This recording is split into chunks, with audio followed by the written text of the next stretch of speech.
Okay, this is the Beretta Px4 Stormed inox finish. Is stainless.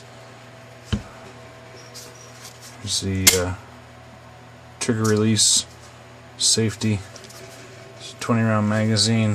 I'll release the magazine, make sure the gun is empty, and I'll show you just how fast it is to take it apart. So you take it apart like this,